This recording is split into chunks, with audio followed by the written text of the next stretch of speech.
छू मंतर हो जाएंगे आप लोग क्या? एमपी की सरकार बन रही है, एमपी की सरकार बन रही है मैडम जी, एमपी की राजस्थान की बनेगी। नमस्कार, मैं ज्योति यादव और आप देख रहे हैं BCS न्यूज। आपको बताना चाहूंगी कि जहां एक तरफ मोदी जी भी लगातार रोड शो कर रहे हैं तो वहीं दूसरी तरफ कांग्रेस भी पीछे नहीं है। निर्धारित ये करना है कि राजस्थान में किसकी बनेगी सरकार। चले सीधे तौर पर पता करते हैं। महिलाएं हैं तो शुरुआत पहले इन्हीं से करना चाहूंगी। क्या नाम है आपका? कविता मिश्रा, पूर्व पार्षद। क्या कहना चाहेंगी कविता मिश्रा जी, किसका माहौल लग रहा है राजस्थान में? राजस्थान में कांग्रेस का लग रहा है, अशोक गहलोत का लग रहा है, यही लौट के आएंगे और बहुत मजबूती से जो सरकार बनाएंगे। क्यों लग रहा है? कारण क्या है? कारण उन्होंने इतना काम किया, 7 गारंटी लेकर के जनता में उतरे हैं हम। उन्होंने हमें दिया है कि जनता को जो 7 गारंटियां ली है कांग्रेस की, उसको लेके हम बीच में जा रहे हैं, जनता के घर घर आम आदमी के बीच में। बीजेपी के नेता कह रहे हैं 7 की 7 गारंटियां ठप है इनकी। अरे बीजेपी वाले कहने वाले सब वो फायदा उठा रहे हैं बोलने के लिए, वो टप बोल रहे हैं। वो फायदा नहीं उठा रहे, वो क्या पेंशन नहीं ले रहे, वो क्या आपके मेडिकल की फैसिलिटी 25 लाख रुपए की से वो नहीं ले रहे, सुविधा क्या नहीं ले रहे। वो इंग्लिश में स्कूल जो उन्होंने किए, महात्मा गांधी के जो गवर्नमेंट इंग्लिश मीडियम स्कूल के, क्या उनके बच्चे नहीं जा रहे? क्या वो फ्री में दवाइयाँ नहीं? महिलाओं को सुरक्षा चाहिए तो लाइए भाजपा सरकार राजस्थान में। अरे महिलाओं को सुरक्षा तो तुम करने का बहाना, मतलब उनको फैसिलिटी दो, उनको एजुकेटेड कराइए, उनको स्कूल में भेजिए, उनको आजादी के नाम पर काम पे भेजिए। ये सब चीजें जो उनको रोजगार दीजिए, जो अशोक गहलोत कर रहे हैं वो काम करिए। बोलने से थोड़ी होता है। सिक्योरिटी सिक्योरिटी सिक्योरिटी क्या होती है? सिक्योरिटी सिक्योरिटी के नाम पर आप खाना दे रहे हो। 8 रुपए में खाना कौन दे रहा है? आप ये बता दो। 8 रुपए में तो आपको एक कप चाय का तो नहीं मिलता। अशोक गहलोत सरकार है जो कि 8 रुपए में भोजन दे रही है। भरपोट स्मृति ईरानी, आपको बताना चाहेंगे कि स्मृति ईरानी आई हुई थी और उन्होंने सीधे तौर पर कहा है कि 25 तारीख को कमल पर बटन दबाइए और सीधे तौर पर 450 का सिलेंडर पाइए। बताइए 26 से 450 का सिलेंडर। पहले तो ये बताइए कि 450 का सिलेंडर 1100 हुआ कैसे, क्यों हुआ? इस बात की मेरे को बता दीजिए। ये तो अशोक गहलोत जी हैं जिन्होंने 1100 रुपए का सिलेंडर 500 रुपए अपनी सब्सिडी दे करके उसको 500 रुपए 400 रुपए का सीधा सीधा आम महिलाओं को फायदा दिया है। और अब उसको 500 रुपए सबके लिए उन्होंने एक अनाउंसमेंट किया, उन्होंने गारंटी ली सबको मिलेगा। आप ये देखिए जो पेंशन की जो 500 रुपए 700 रुपए थी, आज हर महिला को जिनकी पेंशन स्कीम है उनको 1000 रुपए दिया जा रहा है। ये कैसे हुआ? और उनको स्वावलंबी बनाया, उनको कॉन्फिडेंस उनमें डेवलप किया कि आज मेरे पास 1000 रुपया, मैं मेरी अपनी बेटी आएगी तो मैं उसको चूड़े के पैसे दूंगी। ये अशोक गहलोत सरकार ने राजस्थान की जनता माफ नहीं करेगी कांग्रेस को। और बताइए माफ, वो तो उसको तहे दिल से स्वीकार कर रही है। आप माफ करने की बात कर रहे हो, वो तो खुश है, खुशहाल है हर महिला। आप ये देखिए, आप जो अशोक गहलोत सरकार ने गारंटी दी, अनाउंसमेंट किया है कि साल भर में अगर हमारी सरकार आती है तो 1 साल में फैमिली हेड महिला को 10,000 रुपए साल दिया जाएगा। कितनी बड़ी बात है। कितनी रेवड़ियां बांटेंगे आप लोग? बताइए। अरे रेवड़ियां तो रेवड़ियां आप तो देते कुछ, ये रेवड़ियां तो मिल रही है। 8 रुपए में भोजन मिल रहा है, ये रेवड़ी है। ये राशन तो मोदी जी दे रहे हैं 80 करोड़ लोगों को। अरे भाई वो एक बार बता तो दो, कहाँ 80 करोड़ लोगों को भोजन मिल रहा है? सीधा सीधा आप अभी मेरे साथ चलिए, अपन शाम को अभी डिनर करेंगे, लंच करेंगे, आप मेरे साथ 8 रुपए में भोजन करेंगी। मैं घर पे G20 में तो घर उजाड़ दी उन्होंने मोदी जी ने। G20 के नाम से तो डंका बज गया हमारा। और बताइए। इतना बड़ा डंका बजा कि उन्होंने दिल्ली के जो गरीब लोगों थे उनको सफाया कर डाला, उनके घर छीन लिए। आप देखिए ना। कह रहे हैं लेकिन अशोक की जादूगर नहीं चलेगा। अशोक गहलोत को जादूगर कहते हैं, कह रहे हैं इस बार जादू नहीं चलेगा। अशोक जी ने तो वो जादू चलाया है जो सर पे बैठ के बोलता है। मोदी जी ने वहाँ चलाया कि क्रिकेट मैदान में जाके और इंडिया को ले डूबे। इंडिया को ले डूबे। हाँ? क्या कहना चाहती हैं आप? मोदी जी को पनौती कह रही हैं। यस, पनौती। और वो भी कैसे कि जब हार गए तो उनके चेहरे पे वो मुस्कुराहट थी। शायद उन्होंने बहुत अच्छा काम करा है, सक्सेस वाला काम करा है कि उन्होंने हम हार गए। तो मतलब चुनाव का नहीं बल्कि क्रिकेट का भी गुस्सा उतारेंगे इस बार। तो क्रिकेट का उतरेगा। वर्ल्ड कप भी एक दफा ही आता है ना 5 साल में। हाँ। ये गए क्यों इनाम देने के लिए? जीतने के बाद जाते हैं ना, गए क्यों? जाना ही नहीं चाहिए। खाली इनाम का नाम क्यों? आप खाली देखने जाते, इनाम देने की बात तो बात है। हाँ? ये जहाँ भी जाता है मोदी मनुष्य होती है। 10 के 10 जीते हुए थे, 10 के 10 जीते हुए थे, 11वें में 1 में 80 में हार गए। लेकिन मुस्कुरा जाते हुए फोटो तो देखी होगी ना। वो तो उस मुस्कुराहट की वजह से तो हार हो गई, अगर वो ना जाते तो जीत जाते। भाई जीतने के बाद जाते हैं ना, जीतने के बाद ट्रॉफी देने जाते हैं ना। कह रहे हैं 3 दिसंबर मोदी जी ने भरतपुर की रैली में कहा 3 दिसंबर कांग्रेस छू मंतर। अरे मेरी बात सुनिए मैडम, पहले इसका जवाब दीजिए। अरे मैं जवाब दे रहा हूँ ना, इतनी घबराहट है उनको, राजस्थान से इतनी घबराहट है कि नींद नहीं आ रही है, और 22 दौरे कर रहे हैं, 22 बार मीटिंग कर रहे हैं। एक पीएम, भारत का पीएम, और एक प्रदेश में इतना घबराया गया कि मुख्यमंत्री से अशोक गहलोत का तो पूरे भारत में नाम है आज। छू मंतर हो जाएंगे आप लोग क्या? मेरी एमपी की सरकार बन रही है, एमपी की सरकार बन रही है मैडम जी, एमपी की राजस्थान की बनेगी, तेलंगाना बन रही है। क्या बात कर रहे हो? एक बात ये कहना चाह रहा हूँ आपको कि हमारी राजस्थान सरकार चलती है तो 4.5 साल हुए हैं। मोदी जी को एज ए सेंट्रल गवर्नमेंट 9 साल हो गए, तो उन्होंने तो हमसे डबल काम किया ना, डबल समय मिला ना उनको काम करने के लिए। तो ज्यादा अच्छा ये नहीं होता कि अशोक गहलोत की योजना है वर्सेज केंद्र सरकार की योजनाओं पे चुनाव लड़ा जाता।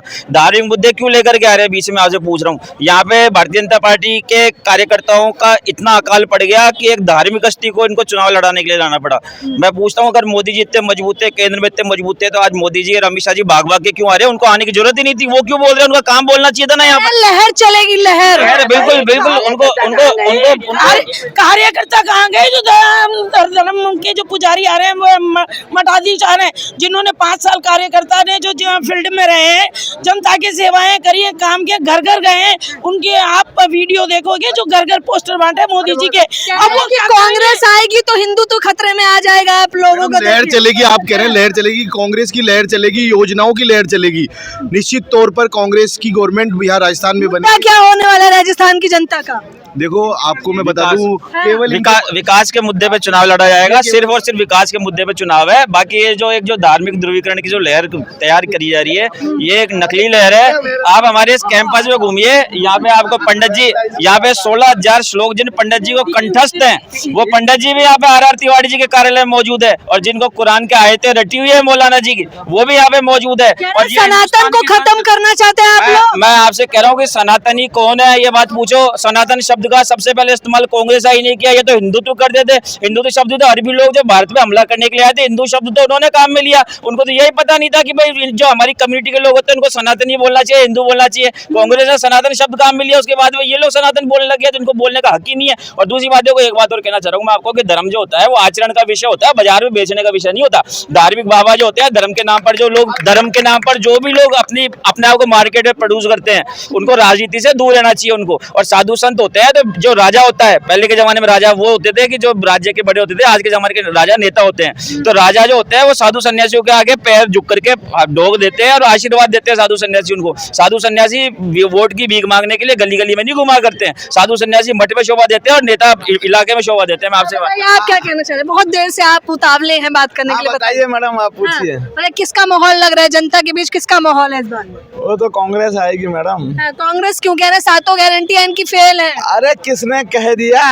ये बीजेपी ने कह दिया। ये तो जुमले हैं कि ये फेल है, और पीछे जो दी गई है वो धरातल पे उतरी है। Even BJP people are enjoying this facilities. किस बीजेपी वाले ने 25 लाख का नहीं लिया? किस बीजेपी वाले ने रोटी नहीं खाई जा करके? किस बीजेपी वाले ने नहीं लिया? Each and everybody, including BJP. BJP थैला लेके गहलोत साहब का थैला लेके वही तो घूम रहे हैं ना। जो किट बट रहा है तो बीजेपी वाले किट लेके नहीं घूम रहे हैं। वही लेके मेरी बात सुनो, आप उनको सेग्रीगेट कर लो जो कि बीजेपी के कहते रहेंगे कि हम फैसिलिटीज नहीं लेंगे या नहीं ली है। ऐसे लोगों का आप सेग्रीगेशन तो करो। Each and everybody of the Rajasthan government, और even they are the prime minister is saying कि जो अशोक गहलोत के जो है वो वर्ल्ड फेमस हो रहे हैं इनकी। लेकिन वो अब ये भी कह रहे हैं कि जादू नहीं चलने वाला अशोक गहलोत का, क्या कहेंगे? जादू चल ही रहा है। जादू तो चल रहा है, ये तो फेंकने वाली पार्टी है बीजेपी। इन्होंने बिहार में कहा एक आधुनिक स्टेशन बनाया हमने, जिसकी चर्चा विदेशों में हो रही है। जब प्रेस मीडिया गई तो गाय भैंस चल रही थी और चारा हुआ हुआ था, कुछ भी नहीं था। इतनी झूठ बोलते हैं। पहले जब इन्होंने 15 लाख का कहा था ना, हर के खाते में 15 लाख आएंगे, और फिर अमित शाह कह रहे हैं वो तो जुमला था। ये तो जुमलेबाज पार्टी है भाजपा पार्टी। बीजेपी जुमलेबाज है, बिल्कुल जुमलेबाज। नितिन गडकरी कह रहे राम मंदिर दे दिया और कुछ भी मुद्दा चाहिए। उन्होंने दिया क्या? मैडम तो कोर्ट ने दिया। अरे मैडम, खूब पूजा करो, खूब मंदिर है, कौन मना कर रहा? कौन मना कर रहा? खूब पूजा करो। महंगाई कितनी कर दी, जनता त्राही त्राही कर रही है, गैस सिलेंडर कितना महंगा कर दिया, तेल कितना महंगा कर दिया, अनाज महंगा कर दिया, फिर क्या बाकी रह गया? गैस सिलेंडर तो स्मृति ईरानी कह रही है हम देंगे ना आपको 450 वहाँ पे दिया ना इन्होंने 1100 का। जब कांग्रेस में थी तो सिलेंडर लेके बैठ गई थी, और जब 1100 हो गया तो सिलेंडर लेके सर पे बैठ गई। उसके लिए मुद्दा नहीं बनाया स्मृति ईरानी ने। उस टाइम मुद्दा बनाना चाहिए था ना कि 1100 रुपए का क्यों हो गया ये महिलाओं को। तो बड़ी जब तो है ना स्मृति ईरानी ने हंगामा कर दिया, सड़क पे बैठ गई महिलाओं को लेके। अब 1100 रुपए हो गया तो क्या कर रही है? अब क्यों नहीं बोलती, क्यों नहीं जवाब देती? ये 1100 रुपए का सिलेंडर करके अभी बैठे वोट मांगने आ गई। भैया पहले 400 रुपए 450 का करके फिर वोट मांगते। देखो ये हमारा हिंदुस्तान जो है, जो भारत का संविधान है, उसकी असली तस्वीर आपको कांग्रेस कार्यालय में देखने को मिलती है। ये पंडित जी हैं, ये जयपुर से हरिद्वार हमेशा साइकिल से जाते हैं और गंगा जल लेकर के आते हैं। 60,000 श्लोक, चाहे कोई सा वेद हो, कोई सी पुराण हो, गीता हो, रामायण हो, जो भी सनातन के जो भी ग्रंथ हैं, आप इनसे पूछिए। भारतीय जनता पार्टी वाले वंदे मातरम का नारा लगा रहे थे। भारतीय जनता पार्टी वालों से जब मीडिया ने पूछा कि भाई वंदे मातरम पूरा बोल के दिखाओ, तो उनके बस की बात नहीं थी, नहीं बोला गया, एक लाइन नहीं बोली गई। ये पंडित जी हैं और ये मौलाना साहब है, इनको कुरान की एक आयत रटी हुई है, और ये दोनों जब हाथ में हाथ डाल करके खड़े होते हैं तब हिंदुस्तान बनता है। और वो हिंदुस्तान आज कांग्रेस के कार्यालय में आपको दिखाई दे रहा है। मैं आपसे बात करना चाहूंगा कि इन दोनों से आप बात करें, आपसे कहना चाहूंगा। देख लीजिए रोड शो निकल रहा है, कह रहे हैं जब से जो है अगर कांग्रेस आ गई राजस्थान में तो हिंदुत्व भी खतरे में होगा और सनातन भी खतरे में होगा। कितनी सहमत है इस बात? कांग्रेस नहीं रहेगी तो देश ही नहीं बचेगा। आप उसकी बात कर रहे हो। आप कांग्रेस जरूरी है, विपक्ष भी जरूरी है। कुछ राज्यों में तो आना चाहिए ना, विपक्ष नहीं, उसकी मन मर्जी चलेगी आपकी। और बीजेपी है ना, इसका 10 साल से ज्यादा का इतिहास नहीं है। पीछे का इतिहास उठा के देख लीजिए आप। एक बार मूर्ख बनाया, 2 बार मूर्ख बनाया, लेकिन तीसरी बार मूर्ख नहीं चलेगी इनकी। फिर जनता सब हम तो पहले समझ रहे थे, लेकिन जो अंधभक्त है वो उनकी अब धीरे धीरे समझ में आ रही है। दूसरी चीज, राजस्थान में विकास का काम है। आपका 2 विचारधारा है, गांधी जी की विचारधारा है, एक गोडसे की विचारधारा है। एक तो ये चुनना आपको, एक विचारधारा पीछे की विचारधारा है कि आगे की विचारधारा है। राहुल जी ये कह रहे हैं कि तुमको आगे की सोचो, आगे क्या करना है। और ये क्या कहते हैं कि पीछे तुम्हारे बाप दादा जी कर गए, तो तुम्हारे बाप दादा नहीं मरते तो बहुत गिट्टी हो जाती, फिर उससे क्या मतलब था पीछे का। बताइए क्या लग रहा है, सीएम किसको देखना चाहती है? सीएम तो गहलोत साहब बनेंगे। गहलोत इन्होंने तो डंके की चोट पे कह दिया, आप बताइए। सीएम तो गहलोत साहब को देखना चाहते हैं। गहलोत साहब बनेंगे, अशोक गहलोत सीएम। बताइए मोदी जी का रैली का कितना असर पड़ने वाला है, मुझे जानना है। कुछ नहीं पड़ेगा। मैं एक चीज बोलूंगा, जब मोदी इतना अच्छा फेंक रहे हैं तो कल क्रिकेट में बॉलिंग क्यों नहीं करी उन्होंने? अगर कल मोदी जी बॉलिंग करते तो हम शायद मैच जीत जाते, क्योंकि वो फेंकने में तो माहिर हैं। तो फेंकने के वालों के तो कोई तुक नहीं होता उनका। तो कांग्रेस जो सीधे तौर पर ये तस्वीरें आप लोगों के सामने हैं। क्रिकेट का गुस्सा भी जनता इस चुनाव में उतारने वाली है। 5 राज्यों के चुनाव हैं और सीधे तौर पर तस्वीरें आप देख सकते हैं। ज्यादा ये मोदी पनौती है, पीएम पद पे है, सम्मान करना पड़ेगा। अशुभ है। पंडित जी आप उन्हें अशुभ कह रहे हैं। ट्रम्प के बाद बड़ी ट्रम्प को लेके डूब गए, फिर इसके क्या वो इजराइल में चले गए। ये कुराबाती आदमी है, कभी जाकर के जो गलत आदमी होता है उसके पास पहले जाता है।